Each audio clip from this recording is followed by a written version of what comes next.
ప్రపంచమంతా యుద్ధమేఘాలు కమ్ముకుంటుంటే అతిపెద్ద ప్రజాస్వామ్యమైన మన దేశంలో మాత్రం అప్పుడే ఎన్నికల మేఘాలు ముంచుకొస్తున్నాయి. 2019 వరకు ఆగలేమంటూ అటు కేంద్రం ముందస్తు కోసం తొందరపడుతుంటే రాష్ట్రాలు కూడా సై అంటున్నాయి. 3 ఏళ్ల కన్నా ముందుగానే ఎందుకు ముందస్తు రాగాలు వినిపిస్తున్నాయి.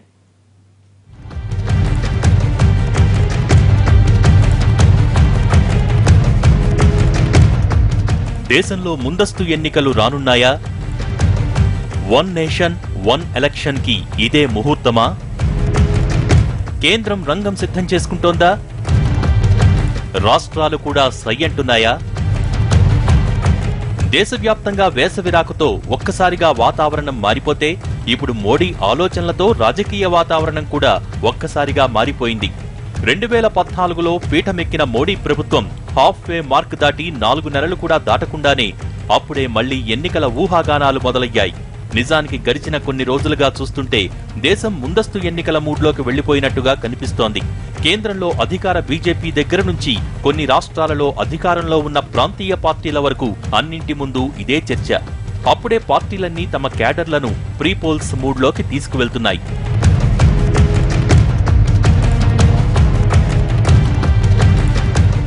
మొన్నటి వరకు అటా భోగట్టాగా వినిపించిన ముందస్తు మాటపై ఢిల్లీలో జరిగిన నీతి ఆయోగ్ సమావేశం తర్వాత కాస్త క్లారిటీ వచ్చింది. 15 ఏళ్ల దీర్ఘకాలిక అభివృద్ధి ప్రణాళిక లక్ష్యంగా నీతి ఆయోగ్ సమావేశం జరిగినా ప్రధాని Modi one nation one election విధానంపైనే ప్రధానంగా చర్చించారు. ఈ మీటింగ్ తర్వాత బీజేపీ పాలిత ముఖ్యమంత్రులతో మోడీ ప్రత్యేకంగా సమావేశమవటం కూడా దీనికి ఊతమిస్తోంది. ఈ సమావేశంలో ప్రధానంగా వన్ నేషన్ వన్ ఎలక్షన్ తో పాటు ముందస్తుగానే ఆ ప్రక్రియ పూర్తి చేయడానికి అవసరమైన సాధ్యాసాధ్యాలను ప్రధాని ప్రస్తావించినట్టు తెలుస్తోంది. ముందస్తు ఎన్నికలకు అంతా సిద్ధంగా ఉండాలని, ఆ మేరకు పార్టీ శ్రేణుల్ని కూడా సమాయత్తం చేయాలని, కేంద్ర ప్రభుత్వం అమలు చేస్తున్న పథకాలు, ఆయా రాష్ట్ర ప్రభుత్వాలలో బీజేపీ పాలనలో జరిగిన అభివృద్ధి గురించి ఇప్పట్నుంచే ముమ్మరంగా ప్రచారం చేయాలని ప్రధాని చెప్పుకురావటం చూస్తుంటే ఈ విషయంపై మోడీ సహా ఇతర బీజేపీ పెద్దలంతా చాలా సీరియస్ గానే వర్కౌట్ చేస్తున్నారన్నది అర్థమవుతోంది.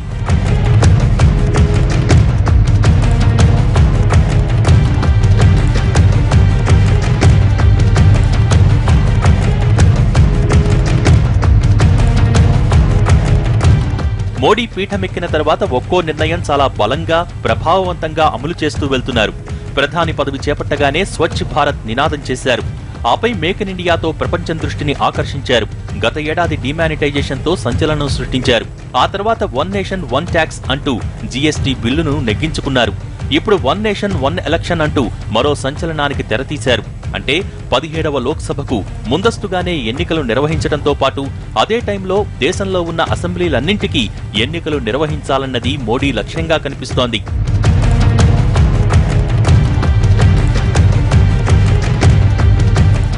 ప్రస్తుతానికి దేశవ్యాప్తంగా విస్తరిస్తూ వెళ్తున్న కాషాయ దళం మాత్రం ముందస్తు కోసం సంపూర్ణంగా సిద్ధమైనట్టు కనిపిస్తోంది. ఇప్పటికే అన్ని రాష్ట్రాలలోనూ తమ శ్రేణుల్ని ముందస్తు కోసం సిద్ధం చేస్తోంది. బీజేపీ అధికారంలో ఉన్న రాష్ట్రాలలో ప్రభుత్వ పథకాలను హైలైట్ చేయాలని, అధికారంలో లేని రాష్ట్రాలలో ప్రభుత్వ వైఫల్యాలను ఎండగడుతూ ముందుకు వెళ్లాలన్న ఆదేశాలు ఇప్పటికే అన్ని రాష్ట్రాల బీజేపీ శ్రేణులకు వెళ్లిపోయాయి. ఈ మేరకు అన్ని రాష్ట్రాలలో కమలదళం కార్యాచరణ కూడా సిద్ధం చేసేసుకుంటోంది. వెంటనే రాష్ట్రాలలో నియోజకవర్గాల స్థాయిలో సమావేశాలు పెట్టాలని నిర్ణయించుకుని ముందుకెళ్తున్నారు బీజేపీ రాష్ట్ర నేతలు. ప్రధానమంత్రి నరేంద్ర మోడీ గారు ఈ పార్టీకే పిలుపునిచ్చారు. ఈ జమిలీ ఎన్నికల వల్ల ప్రజాధనాన్ని అరికట్టడానికి ఆస్కారం ఉంటుంది. ఎప్పుడు పడితే అప్పుడు ఎన్నికలు జరగడం వల్ల ఒకటి ప్రజాధనం దుర్వినియోగం అవుతున్నది, ప్రజల మీద భారం పడుతూ ఉన్నది. పైపెచ్చు అభివృద్ధి మీద దృష్టి సారించకుండా ఎన్నికల మీదనే పార్టీలు, అభ్యర్థులు కూడా ఎక్కువ సమయాన్ని వెచ్చించే పరిస్థితి వస్తుందని చెప్పి ప్రధానమంత్రి మొదటి నుంచి చెబుతూ వస్తున్నారు. కాబట్టి ఇవాళ ప్రధానమంత్రి గారు ఏదైతే ఈ దేశవ్యాప్తంగా కూడా ఏకకాలంలో ఎన్నికలు జరగాలని కోరుకుంటున్నారో అదే కనుక రేపు 2018లో కానీ మరి 2019 కానీ ముందస్తుగా ఎన్నికలకు దేశవ్యాప్తంగా జరుపుకోవాలని చెప్పి కూడా కేంద్ర ప్రభుత్వం నిర్ణయించినట్టయితే, ఎన్నికల కమిషన్ ఆ దిశలో చర్యలు తీసుకున్నట్టయితే తెలంగాణ బీజేపీ కూడా దానికి సిద్ధంగా ఉన్నామని ఇవాళ. నిజానికి ఇప్పుడున్న పరిస్థితుల్లో కేంద్రం ముందస్తుకు వెళ్లడానికి పెద్ద ఆటంకాలు లేకపోయినా వన్ నేషన్ వన్ ఎలక్షన్ కి వెళ్లడానికి మాత్రం చాలా ఇబ్బందులున్నాయి. బీజేపీ పాలిత రాష్ట్రాలలో అసెంబ్లీలను రద్దు చేయటం పెద్ద కష్టం కాకపోవచ్చు. కానీ ప్రాంతీయ పార్టీల ఏలుబడిలో ఉన్న రాష్ట్రాలను ఎలా ఒప్పిస్తారు? కాంగ్రెస్ ముక్త భారత్ నినాదంతో వెళ్తున్న మోడీ ఆ కాంగ్రెస్ చేతుల్లోకి ఇప్పుడిప్పుడే అధికారంలోకి వచ్చిన పంజాబ్ లాంటి రాష్ట్రాలలో ఏం చేస్తారు? ఇలాంటి ప్రశ్నలు ఎన్నో వినిపిస్తున్నాయి. ఇటు చూస్తుంటే 2018 అక్టోబర్ నుంచి మొదలుపెట్టి డిసెంబర్ నాటికి ఎన్నికల ప్రక్రియంతా పూర్తి చేసేసి 2019 జనవరి నాటికి దేశంలో కొత్త ప్రభుత్వాన్ని అటు కేంద్రంలో ఇటు రాష్ట్రాలలో ఏర్పాటు చేయాలన్న ఆలోచనలో మోడీ ఉన్నట్టు కనిపిస్తోంది. అంటే ఏడాదిన్నరలోగా అటు రాజకీయంగా ఇటు రాజ్యాంగపరంగా ఎదురయ్యే అన్ని సమస్యలను పరిష్కరించాలి. మరి ఇంత తక్కువ టైంలో మోడీ అన్నీ సాధించగలరా అన్నదే ఇప్పుడు పెద్ద ప్రశ్న.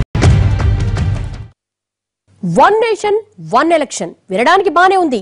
ఆచరణ సాధ్యమేనా? బ్రేక్ త్రూ కాకుండానే అప్పుడే ముందస్తు కోసం ఎందుకింత తొందరపడుతోంది? దీని వెనుక మోడీ వ్యూహమేంటి? ప్రాంతీయ పార్టీల ఆసక్తి ఎందుకు?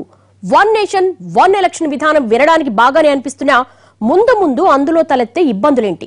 అన్నిటికన్నా ముందు ఇందుకు రాజకీయంగా అడ్డుపడే రాష్ట్రాలేంటి? రాజ్యాంగపరంగా చిక్కు సమస్యను సృష్టించే రాష్ట్రాలేంటి?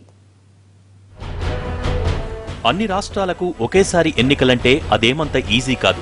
మోడీ ఆలోచనలను బట్టి చూస్తే 2018 అక్టోబర్ కల్లా ఎన్నికలు మొదలై డిసెంబర్ నాటికి పూర్తయి 2019 జనవరి నాటికి రిజల్ట్స్ వచ్చేసి కేంద్ర రాష్ట్రాల్లో కొత్త ప్రభుత్వాలు పీఠమెక్కాలి. ఇక్కడ వచ్చే మొదటి చిక్కేంటంటే అప్పటికి కొన్ని రాష్ట్రాల అసెంబ్లీ పదవీకాలం పూర్తి కాదు, మరికొన్ని రాష్ట్రాల పదవీకాలం పూర్తయిపోయి ఉంటుంది. మరి ఈ రెండు సమస్యల్ని ఎలా అధిగమిస్తారన్నదే ఇప్పుడు ప్రశ్న. కేంద్ర ప్రభుత్వాన్ని డిజాల్వ్ చేయటం అన్నది మోడీ చేతుల్లో పని. కానీ దేశంలో ఉన్న 29 రాష్ట్రాల పరిస్థితేంటి? అందులో బీజేపీ అధికారంలో లేదా అధికార భాగస్వామ్యంలో ఉన్న రాష్ట్రాలు కేవలం 17 మాత్రమే. మరి మిగిలిన 12 రాష్ట్రాలను ఎలా ఒప్పిస్తారన్నదే ఇప్పుడు పెద్ద ప్రశ్న.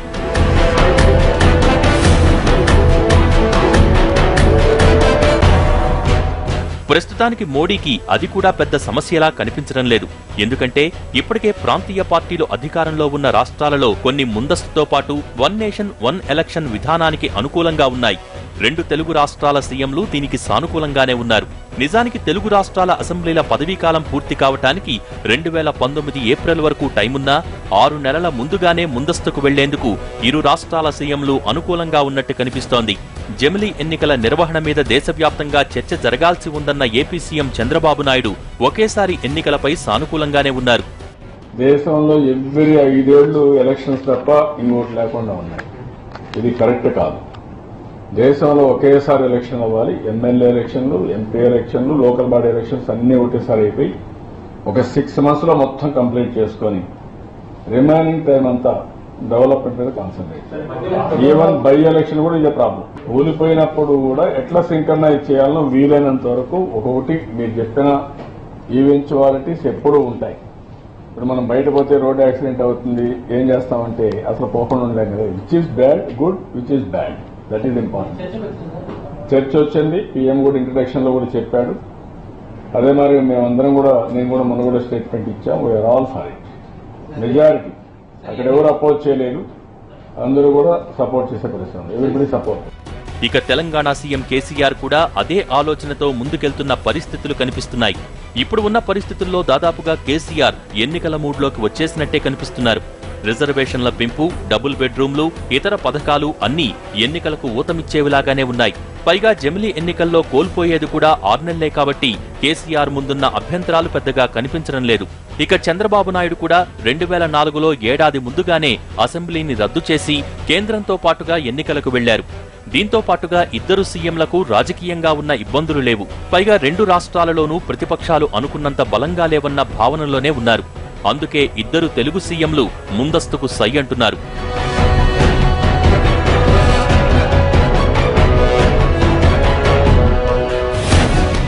తెలుగు రాష్ట్రాలతో పాటు కొన్ని రాష్ట్రాలలో రాజకీయ పరిస్థితులు కూడా కేంద్రానికి అనుకూలంగా ఉన్నాయి. తమిళనాడు, కర్ణాటకలో బీజేపీకి సానుకూల రాజకీయ పరిస్థితుల తర్వాతి పరిణామాలలో ఆమె వైఖరిలో మార్పు వచ్చింది. దీంతో ఈ 2 రాష్ట్రాలు కూడా ముందస్తుకు అనుకూలంగానే ఉన్నట్టు లెక్క. అంటే మొత్తంగా 21 రాష్ట్రాలు ముందస్తుకు రెడీగా ఉన్నట్టు కనిపిస్తోంది. దేశంలో రాజకీయ పార్టీలు రాష్ట్రాలను పాలిస్తాయి. రాజకీయ పార్టీలు పాలించినప్పుడు సహజంగానే ఆ పార్టీ విధానమే ఆ ప్రభుత్వ విధానం అవుతుంది. ఇప్పుడు బీజేపీ పాలిత రాష్ట్రాల్లో ఉన్న ముఖ్యమంత్రులు మేము అనుకూలమే అంటారు, వాళ్ళకి ఎందుకు వ్యతిరేకం ఉంటుంది? అలాగే బీజేపీ మిత్రపక్షాలుగా ఉన్నవారు ప్రాంతీయ పార్టీలు అయినా కూడా తెలుగుదేశం కానీ అక్కడ టీఆర్ఎస్ కానీ బీజేపీకి తెలుగుదేశం అయితే అధికారిక మిత్రపక్షం, టీఆర్ఎస్ కేంద్రంలో అనధికార మిత్రపక్షం, రాష్ట్రంలో విమర్శించుకున్న కేంద్ర స్థాయిలో వాళ్ళ అనధికార మిత్రపక్షం. సో ఈ అనధికార మిత్రపక్షాలు కనుక వీరు కూడా మద్దతు ఇస్తున్నారు. కానీ అర్థం చేసుకోవాల్సింది ఏంటంటే దీర్ఘకాలంలో ప్రాంతీయ పార్టీల మనుగడే ప్రశ్నార్థకమవుతుంది. 2017 డిసెంబర్లో గుజరాత్ అసెంబ్లీకి, 2018లో ఎన్నికలు జరగనున్న ఛత్తీస్గఢ్, కర్ణాటక, మధ్యప్రదేశ్, రాజస్థాన్, మేఘాలయ, మిజోరాం, నాగాలాండ్, త్రిపుర అసెంబ్లీల పదవీ కాలాన్ని పొడిగించాలి, లేదా రాష్ట్రపతి పాలనతో వాటిని 2018 అక్టోబర్ వరకు నెట్టుకురావాలి. ఇంతవరకు బాగానే ఉంది. కానీ కాంగ్రెస్ పాలనలో ఉన్న పంజాబ్, పాండిచ్చేరి, మేఘాలయ, హిమాచల్ ప్రదేశ్లో అసెంబ్లీ రద్దుకు హస్తం పార్టీ అంగీకరిస్తుందా అన్నది అనుమానమే. ఇక ఢిల్లీని ఏలుతున్న ఆమ్ ఆద్మీ కూడా ఈ నిర్ణయానికి సానుకూలంగా అడుగులేస్తుందన్నది అనుమానమే. రాజౌరీ గార్డెన్ రిజల్ట్స్ తర్వాత కేజ్రీవాల్ మోడీ మాటకు అంగీకరిస్తారనుకోవటం అపోహే అవుతుంది. యాంటీ ఇన్కంబెన్స్ అనేటువంటిది మొదలు కాకముందే కనుక ముందస్తుకు వెళ్ళినట్టయితే తిరిగి మళ్ళీ ఇంకోసారి అధికారం చేజిక్కించుకోవచ్చు, తర్వాత పార్టీని దేశవ్యాప్తంగా కన్సాలిడేట్ చేసుకోవచ్చు, తర్వాత తాము ఒక సంచలనాత్మకమైనటువంటి నిర్ణయాలు అమలు చేయాలనుకునేటువంటి వాటికి కూడా మరొకసారి అవకాశం ఇచ్చినట్టయితే బాగుంటుందనేటువంటిది మోడీ మనసులో మాటగా మనకు తెలుస్తుంది. అలాగే ఉభయ రాష్ట్రాల్లో పరిస్థితి చూసినట్టయితే అపోజిషన్స్ స్ట్రాంగ్గా లేవు కాబట్టి ఏ రకమైనటువంటి పొలిటికల్ పోలరైజేషన్ రాకముందే ఖచ్చితంగా ఈలోపు మళ్ళీ ఇంకొకసారి అధికారాన్ని చేజిక్కించుకోవటం అనేటువంటిది చాలా అనాయాసంగా సాధించగలం అనేటువంటి ఒక దృఢమైనటువంటి నమ్మకంతో ఉభయ తెలుగు రాష్ట్రాల్లో ఉన్నటువంటి అధికారంలో ఉన్నటువంటి పార్టీలు భావిస్తున్నట్టుగా మనం అనుకోవచ్చు.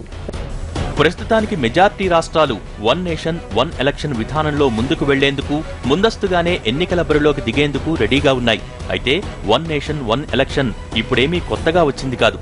1952 మొదటి సార్వత్రిక ఎన్నికల దగ్గర నుంచి 1967 వరకు వరుసగా 4 సార్లు ఇదే పద్ధతిలో లోక్సభకు, అసెంబ్లీలకు ఎన్నికలు జరిగాయి.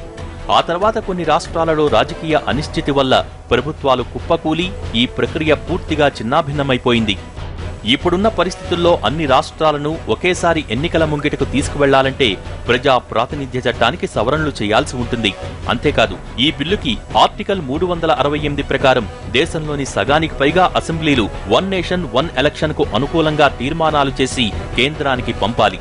అదే టైంలో సవరణ బిల్లును ఉభయ సభల్లో ఏదో ఒక సభలో ప్రవేశపెడతారు. చర్చ తర్వాత 2 సభల్లోనూ వేర్వేరుగా మొత్తం సభ్యుల సంఖ్యలో 50% మించి హాజరుతో 2/3 వంతు మెజార్టీతో బిల్లు పాస్ అవ్వాలి. ఆపై ఆ బిల్లుపై రాష్ట్రపతి సంతకం చేస్తే మోడీ అనుకున్నట్టుగా అన్ని రాష్ట్రాలకు ఒకేసారి ఎన్నికలు నిర్వహించే అవకాశం ఉంటుంది. ప్రస్తుతానికి దేశంలో ఉన్న రాష్ట్రాలలో 17 బీజేపీ చేతుల్లోనే ఉన్నాయి. మరో 4 రాష్ట్రాలు మోడీ నిర్ణయానికి అనుకూలంగా ఉన్నాయి. అంటే దాదాపు రాష్ట్రాల తీర్మానం పెద్ద కష్టం కాదు. అయితే దీనికన్నా ముందు మోడీ చాలా అంశాలకు సమాధానమివ్వాలి, చాలా సందేహాలు నివృత్తి చేయాలి. 2018 డిసెంబర్ నాటికి ఇలా జమిలీ ఎన్నికలు పూర్తి చేస్తే 2019లో పీఠమెక్కే రాష్ట్రాలు, కేంద్ర ప్రభుత్వాలు 2024 వరకు అధికారంలో ఉంటాయి. ఈ మధ్యలో ఎన్నికలు పెట్టే అవకాశం లేదు కాబట్టి అధికార పార్టీలకు ఎదురే లేకుండా పోతుంది. అంటే ప్రతిపక్షానికి విలువే లేకుండా పోతుందని, ప్రభుత్వం ఏం చేసినా ప్రతిపక్షం ప్రశ్నించే పరిస్థితి ఉండదన్న విమర్శలు వినిపిస్తున్నాయి. కేంద్ర పాలకులు కానీ, రాష్ట్రాల్లో పాలకులు కానీ జనక్షేమానికి విరుద్ధంగా నిర్ణయాలు తీసుకుంటే వారిని అడ్డుకునే వ్యవస్థే ఉండదని, అసెంబ్లీల్లో ఏకసభ విధానం ఉన్న రాష్ట్రాల్లో ప్రభుత్వాలు ప్రజలపై అదనపు భారాలు మోపేలా బిల్లులు ప్రవేశపెడితే అవి ఎలాంటి చర్చలకు తావు లేకుండానే నెగ్గిపోతాయి. మరి ఈ సమస్యలకు ప్రభుత్వం సమాధానం చెప్పాల్సి ఉంటుంది. ముందస్తు ఎన్నికలన్నవి కేంద్రం విచక్షణ మీద ఆధారపడిన అంశం. కానీ వన్ నేషన్ వన్ ఎలక్షన్ అన్నది మాత్రం రాష్ట్రాలతో ముడిపడిన అంశం. ఈ విషయం తెలిసినా మోడీ ఎందుకు ఇంతలా తొందరపడుతున్నారు? ఒకవేళ జమిలీ ఎన్నికలు జరిగితే అన్ని రాష్ట్రాల అసెంబ్లీలను కమలనాథులు కబళించేస్తారా? లేక బీజేపీయేతర రాష్ట్రాల్లో 2014 ఎన్నికల మాదిరిగా ప్రాంతీయ పార్టీలే తమ సత్తా చూపుతాయా? వన్ నేషన్ వన్ ఎలక్షన్ విధానంపై ముసురుతున్న అనుమానాలేంటి?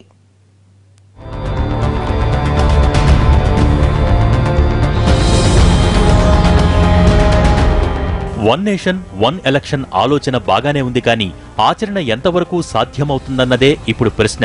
50 ఏళ్ల కిందట మన దేశంలో అమలైన ఈ వన్ నేషన్ వన్ ఎలక్షన్ విధానం గడిచిన 5 దశాబ్దాలలో ఎక్కడా అమలు చేయటానికి వీలు పడలేదు. కానీ ఇప్పుడు మోడీ పట్టుబట్టి ఈ విధానాన్ని అవసరమైతే రాజ్యాంగ సవరణ చేసి అమలు చేయాలని చూస్తున్నారు. ఇక కొన్ని రాష్ట్రాల ప్రభుత్వాలు కూడా మోడీ మాటకు అనుకూలంగా ఉన్నాయి. అయితే తమ తమ రాష్ట్రాలలో ప్రతిపక్షాలు బలంగా లేవని కొన్ని మహాకూటమిగా బరిలోకి దిగి మోడీ హవాను తిప్పికొట్టాలని బీహార్ లాంటి రాష్ట్రాలు ముందస్తుకు సిద్ధమైపోవచ్చు. కానీ బిల్లు పెట్టి దాన్ని నెగ్గించకుండా 2018 అక్టోబర్ నాటికి పంజాబ్, హర్యానా, ఢిల్లీ వంటి రాష్ట్రాలలో అసెంబ్లీలను రద్దు చేయటానికి అక్కడి అధికార పార్టీలు అంగీకరించకపోవచ్చు. అంటే ఈ ఒక్క అడ్డంకి దాటితేనే ముందస్తు ఎన్నికలతో పాటు వన్ నేషన్ వన్ ఎలక్షన్ విధానం కూడా అమలవుతుంది. రాజకీయ ఆలోచన ఏంటి అంటే ఒకేసారి ఎన్నికలు జరిపితే జాతీయ పార్టీలకు కొంత అనుకూలంగా ఉంటుంది. తక్షణమైతే మోడీకి అనుకూలంగా ఉంది, కాంగ్రెస్ ఇంకా పుంజుకోలేదు కనుక బీజేపీకి లాభం అనేది తక్షణ ప్రయోజనం. దీర్ఘకాల ప్రయోజనం కూడా ప్రాంతీయ పార్టీలు దెబ్బతింటాయి. ఎందుకంటే పార్లమెంటుకు, అసెంబ్లీకి ఒకేసారి ఎన్నికలు జరిపినప్పుడు జాతీయ ఎజెండా అనేది డామినేట్ చేస్తుంది. ఇప్పుడు 1989 తర్వాత దేశంలో 31 చోట్ల పార్లమెంటుకు, అసెంబ్లీకి కలిసి ఒకేసారి ఎన్నికలు జరిగాయి. అందులో 24 సార్లు ఒకే రకమైన తీర్పు వచ్చింది. మిగతా 7 సార్లు మాత్రమే పార్లమెంట్కు ఒక రకంగా తీర్పు, అసెంబ్లీకి ఒక రకంగా తీర్పు ఇచ్చారు. అంటే ఒకేసారి ఎన్నికలు జరపడం వల్ల రాష్ట్ర స్థాయి అంశాలు మరుగున పడి జాతీయ స్థాయి అంశాలు ముందుకొస్తాయి కనుక జాతీయ పార్టీగా ఉన్న పార్టీకి ప్రయోజనం దక్కుతుంది అనేది బీజేపీ రాజకీయ ఆలోచన. అందువల్ల తన సైద్ధాంతిక దృక్పథము, రాజకీయ అవసరాలు రెండూ కలవడం వల్ల ఇవాళ భారతీయ జనతా పార్టీ ఒకేసారి ఎన్నికలు జరపాలనే ఆలోచన చేస్తోంది. కేంద్రం మాత్రం 2018 అక్టోబర్కి ముందస్తుకు వెళ్లడానికే రెడీగా ఉంది. లోక్సభతో పాటుగా అన్ని రాష్ట్రాల అసెంబ్లీలకు కూడా ఎన్నికలు నిర్వహించాలన్న ఆలోచనలో ఉన్నారు. అయితే దీని వెనుక మోడీ వ్యూహం స్పష్టంగా కనిపిస్తోంది. 2014తో ప్రభంజనమైన మోడీ హవా 2015, 2016 రెండేళ్లలోనూ జోరు తగ్గించింది. కానీ 2017లో మాత్రం యూపీ లాంటి కీలకమైన రాష్ట్రంలో భారీ మెజార్టీతో అధికారంలోకి వచ్చింది. ఈ ఒక్క విజయాన్ని చూసుకుని దేశమంతా ఇలాగే కబళించేయవచ్చని కమలనాథులు ఆశపడుతున్నట్టు కనిపిస్తోంది. మరోపక్క 2008 నవంబర్ 8 పెద్ద నోట్ల రద్దుతో అతిపెద్ద నిర్ణయం తీసుకున్న ప్రధాని మోడీ యూపీ ఎన్నికల ఫలితాలే దానికి ప్రజల నుంచి వచ్చిన రియాక్షన్ అనుకుంటున్నారు. నిజానికి యూపీలో బీజేపీ విజయానికి కారణం అక్కడ ఎన్నికల్లో అమిత్ షా అమలు చేసిన స్ట్రాటజీలు, ప్రాంతీయ పార్టీల మీద ప్రజలకున్న వ్యతిరేకత కూడా కారణమైంది. కానీ ఈ విజయాన్ని దేశమంతటికీ ఆపాదించుకోవటం తప్పిదమే అవుతుంది. ఎందుకంటే డిమానిటైజేషన్ మీద దేశవ్యాప్తంగా పెద్ద వ్యతిరేకత రానంత మాత్రాన దాన్ని ప్రజలంతా ఆమోదించేశారనుకోవటం పొరపాటు. మరి ఈ విషయాన్ని అంచనా వేసుకోకుండా మోడీ ఒకేసారి అన్ని రాష్ట్రాలలోనూ ఎందుకు బరిలోకి దిగటానికి రెడీ అవుతున్నారన్నదే ఇప్పుడు ప్రశ్న.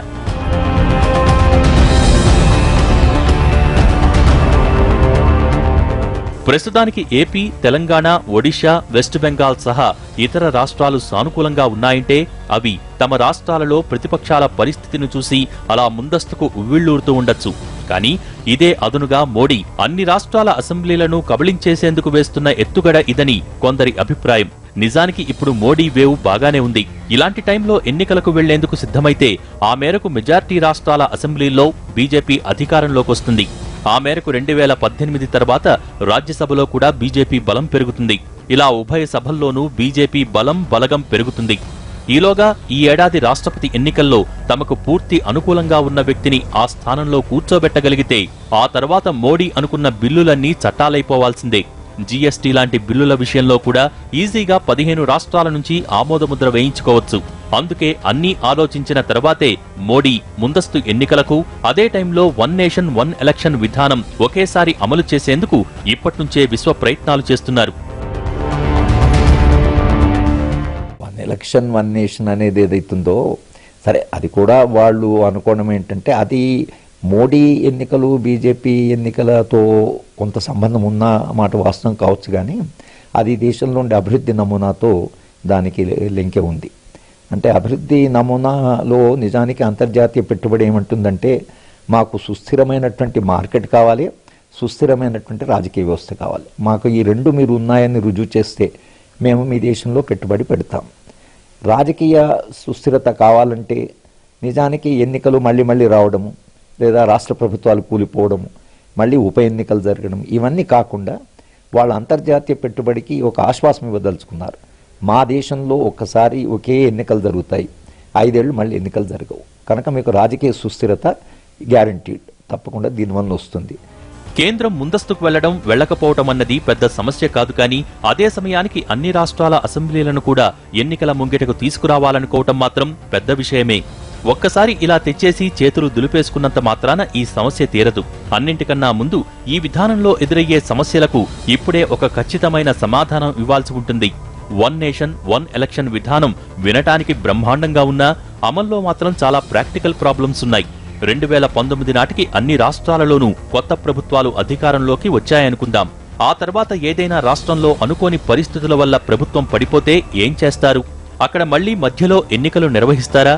అలా నిర్వహించే పనైతే వన్ నేషన్ వన్ ఎలక్షన్ విధానం ఎందుకు అన్న ప్రశ్నలు వినిపిస్తున్నాయి. లేకపోతే అక్కడ రాష్ట్రపతి పాలన పెట్టి నడిపిస్తారా? సరే, అది ఒక పద్ధతే అనుకుంటే ఆ రాష్ట్రపతి పాలన ఎన్నాళ్లు కొనసాగిస్తారు? ఒకవేళ ఎన్నికల తర్వాత ఏదైనా కొత్త రాష్ట్రాన్ని ఏర్పాటు చేస్తే ఏం చేస్తారు? ఆ ఎన్నికల్ని సార్వత్రిక ఎన్నికల వరకు వాయిదా వేస్తారా? లేక సార్వత్రిక ఎన్నికలకు ముందే రాష్ట్రాల్ని ఏర్పాటు చేస్తారా? ఇలా ఎన్నో ప్రశ్నలు ఉన్నాయి. ఆచరణ విషయానికి వచ్చేసరికి అనేక సాంకేతికపరమైనటువంటి ఇబ్బందులను అధిగమించాలి. ఇది ఎలా అనేది ఇప్పటికిప్పుడు సాధ్యమయ్యేది కాదు. కాకపోతే ఏంటంటే సాధారణ ఎన్నికలు, సార్వత్రిక ఎన్నికలు జరుగుతున్నటువంటి సందర్భంలో ఆయా రాష్ట్రాలకు కొంచెం అటు ఇటుగా ఉన్నటువంటి రాష్ట్రాలు వాళ్ళ ఇష్టానుసారం, వాళ్ళ ఇష్ట ప్రకారంగా ఆ ప్రభుత్వాలను డిజాల్వ్ చేయించుకొని వాళ్ళు కూడా కలిసి వెళ్ళొచ్చు. కొంచెం ముందుగా కానీ కొంచెం వెనకగా ఉన్నప్పుడు కానీ ఇది ప్రస్తుతానికి జరిగే తంతు. కానీ దీన్ని ఒక రాజ్యాంగ సవరణ చేసి ఒకేసారిగా దేశం మొత్తం ఎన్నికలు జరపాలి అన్నట్లయితే, ఉదాహరణకి ఒక రాష్ట్రంలో ఉన్నటువంటి ప్రభుత్వం కుప్పకూలిపోవచ్చు. లేదు, ముఖ్యమంత్రిగా ఉన్నటువంటి ప్రాంతీయ పార్టీ అధినాయకుడు కావచ్చు, అధినేత్రి కావచ్చు, వాళ్ళు ఏదైనా పరిస్థితుల్లో ఆ పీఠం నుంచి తొలగాల్సినటువంటి పరిస్థితి ఉంటుంది. ప్రభుత్వం కూలిపోతుంది. అప్పుడు మధ్యంతర ఎన్నికలు అనివార్యం. మధ్యంతర ఎన్నికలు అనివార్యం అయినప్పుడు దేశం మొత్తానికి ఈ రాష్ట్రానికి ఎన్నికలు ఏ రకంగా జరుపుతారు అనేటువంటిది ప్రశ్న. ఒకవేళ రాష్ట్రపతి పాలన విధించాలి అన్నట్లయితే అంత సుదీర్ఘకాలం పాటు ఆ రాష్ట్రంలో రాష్ట్రపతి పాలన సాధ్యం కాదు. రాష్ట్రపతి పాలనకు ఓ చట్టం తెస్తారనుకుందాం. ప్రభుత్వాలు పీఠమెక్కి ఏడాది తిరగకుండానే రాజకీయ సంక్షోభం నెలకొంటే, ప్రాంతీయ పార్టీల ప్రాబల్యమున్న రాష్ట్రాలలో హఠాత్తుగా ముఖ్యమంత్రి చనిపోతే ఏం చేస్తారు? ప్రభుత్వాలు కూలిపోతే రాష్ట్రపతి పాలనతో మేనేజ్ చేయవచ్చు. ఇవన్నీ కాదు, అనూహ్య పరిస్థితుల్లో కేంద్ర ప్రభుత్వమే పడిపోతే ఏం చేస్తారు? రాష్ట్రాలన్నీ కలిసి కేంద్ర ప్రభుత్వాన్ని మళ్లీ ఎన్నుకుంటాయా? లేకపోతే వన్ నేషన్ వన్ ఎలక్షన్ విధానంలో రాష్ట్రాల అసెంబ్లీలన్నింటినీ రద్దు చేసి మళ్లీ కేంద్రంతో సహా ఎన్నికలు నిర్వహిస్తారా? కేంద్ర ప్రభుత్వం కూలిపోతే రాష్ట్ర ప్రభుత్వాలన్నింటినీ రద్దు చేసి ఎన్నికలు పెడతారు. మరి ఏదైనా రాష్ట్రంలో ప్రభుత్వం పడిపోతే ఏం చేస్తారు? అక్కడ అసెంబ్లీలో బలపరీక్ష పెట్టి మరో నాయకుడికి అవకాశమిస్తారా? అది కూడా సాధ్యం కాక హంగ్ ఏర్పడితే ఏం చేస్తారు? విధిలేని పరిస్థితుల్లో కేంద్ర ప్రభుత్వాన్ని రద్దు చేసి మళ్లీ ఎన్నికలు నిర్వహిస్తారా? అదే జరిగితే ఎన్నికల ఖర్చు తగ్గించడం కాదు కదా, ఆ భారం తడిసి మోపిడవుతుంది. ఈ సమస్యలన్నింటికీ రాజ్యాంగబద్ధమైన పరిష్కారాలు చూపించగలిగితే వన్ నేషన్ వన్ ఎలక్షన్ విధానం 100 కోట్ల రూపాయల ప్రజాధనాన్ని ఆదా చేసే అద్భుతమైన ప్రక్రియగా ఉంటుంది. తొలినాళ్లలో మన దేశంలో జమిలీ ఎన్నికలు ఉన్న టైంలో జాతీయ పార్టీల హవా పెద్ద ఎత్తున ఉండేది. కానీ కాలక్రమేణా రాష్ట్రాలలో ప్రాంతీయ పార్టీల ప్రాబల్యం పెరుగుతూ వచ్చింది. నెమ్మదిగా మొదలైన ప్రాంతీయ పార్టీల ప్రాబల్యం ఒకానొక టైంలో జాతీయ పార్టీల అస్తిత్వాన్నే ప్రశ్నించే స్థాయికి చేరింది. ఆ దెబ్బకు 3 దశాబ్దాల పాటు కేంద్రంలో సంకీర్ణ ప్రభుత్వాలే దిక్కయ్యాయి. ఈ పరిస్థితి ఏకంగా కాంగ్రెస్, బీజేపీ లాంటి జాతీయ పార్టీలను పూర్తిగా తుడిచిపెట్టేస్తాయా అన్నంతగా బలపడింది. కానీ ఇదే టైంలో మోడీ నాయకత్వంలో వచ్చిన బీజేపీ దేశవ్యాప్తంగా ఉన్న ప్రాంతీయ పార్టీల మీద దండయాత్ర మొదలుపెట్టింది. ఇప్పుడున్న పరిస్థితుల్లో వన్ నేషన్ వన్ ఎలక్షన్ జరిగితే అది దేశమంతా మెజార్టీ రాష్ట్రాలలో బీజేపీ అధికారంలోకి వచ్చేందుకు ఉపయోగపడుతుంది. అంత మాత్రాన దేశమంతా శాశ్వతంగా కాషాయమయం అయిపోతుందనుకోవాల్సిన పనిలేదు. రాజకీయాలలో ఏ ఒక్క పార్టీ శాశ్వతంగా అధికారంలో ఉండదు. భవిష్యత్తులో మళ్లీ ప్రాంతీయ పార్టీలు బలం పుంజుకుంటే మరోసారి సంకీర్ణాలే దిక్కయ్యే అవకాశముంది. ఇది వాళ్ళ స్టోరీ బోర్డ్. మరో అంశంతో మళ్ళీ కలుద్దాం.